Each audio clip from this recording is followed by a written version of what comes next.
Okay, now be honest. You're pleasantly surprised Montenegro back in Junior Eurovision too.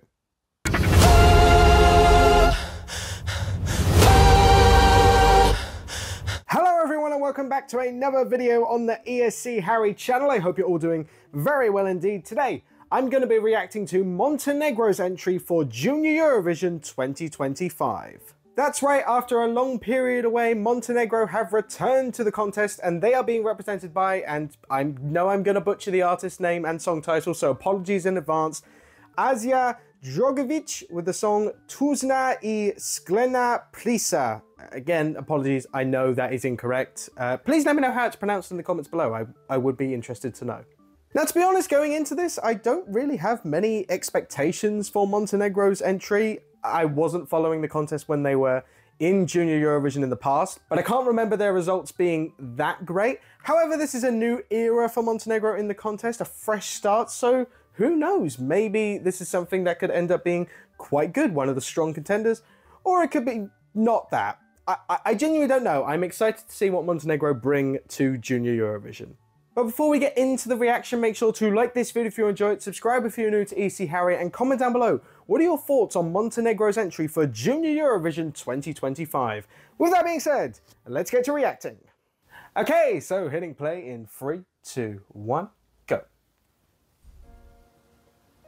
I'm pretty sure this is the room Nina Zizic filmed her music video for Dobro Došli in.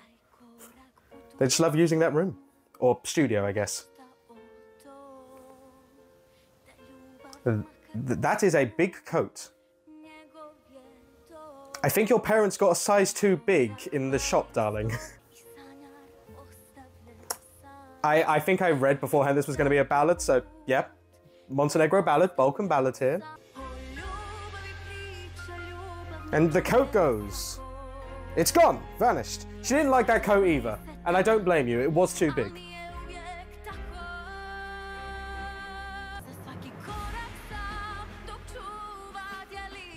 Very dramatic so far.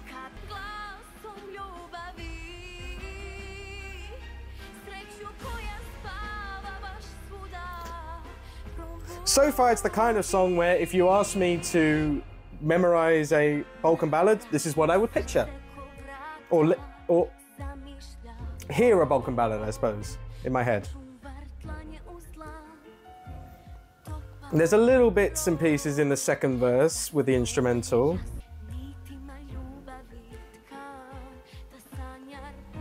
I will say she is selling this song well, the singer here, and her vocals, solid.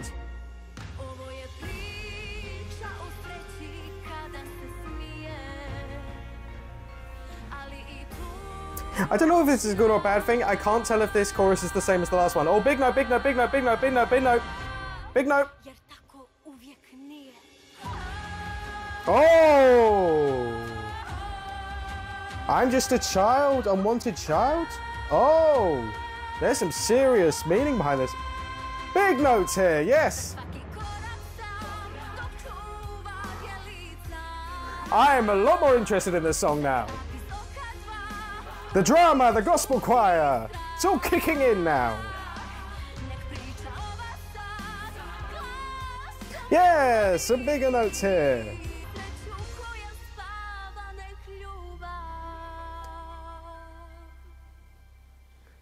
Reborn. Interesting. And we're done. On the piano note at the end. Right, okay. So hang on. To all the children without parental care. Children then highlighted. Oh, is that what the song's about? That is a great meaning. I do really like that meaning. Anyway, that was Montenegro's entry for Junior Eurovision 2025. Right, well, that was Montenegro's entry for Junior Eurovision 2025. And from the off, I want to say, I don't know whether it was because it seemingly was recorded in the same studio as Dobro Došli, but there is a lot of parallels and similarities I feel you can take from this song here and the adult contest song they sent in 2025. just in terms of style, in terms of a lot of things. And I don't necessarily mean that as a negative. I think Dobrodošli as a studio song is actually really good. It's one of Montenegro's better entries to the adult contest, so that is by no means a negative. And hey, I'm one of these people that do like a typical Balkan ballad, and this certainly is that. And it's a solid one as well. I like the instrumental at parts. The structure works well enough. We'll get on to the bit I particularly like later on. And on top of that, the singer's vocals solid throughout. And again, we'll get onto the part after. They really come into their own near the end of the song. Now, to be perfectly honest, about 2/3 of the way through that song, I was a little bit cautious and concerned, mainly because like there was enough positives for me to speak about in this section, but I didn't think the song was wow, and it wasn't like, oh my gosh, this is great yet. However, that final third, that sold it for me. Like, do I think this is like in contention to win or anything like that? No, and we'll come on to, you know, predictions later on. But that end bit with the big notes, you know, the choir coming in, the drama increasing, the messages on the back as well, helping me understand the meaning of the song. It all worked really well. And I have to say, the singer's pain in her vocals, particularly at the end, and again, it links to the message about, you know, children feeling unwanted, the unwanted children. It all works very well, very cohesive. So yeah, that final bit, I don't want to say it saved the song because the song wasn't bad like for the first 2/3 by any means, but it really elevated the song. So yeah, I'm relieved to be speaking about that section because I thought that section was great. Let's make sure that that's good live on stage. How this can get on at Junior Eurovision, I do have some hesitancy, mainly because the sound, it's quite mature, it's quite, you know, adult based, I would say. But that doesn't mean there isn't ways that you can appeal to a younger audience. For starters, the meaning of the song has to be translated incredibly well, whether it be through, you can do the lyric translations on the back. I mean, I'm pretty sure, again, Dobrodošli comparisons, Nina Zizic also did that.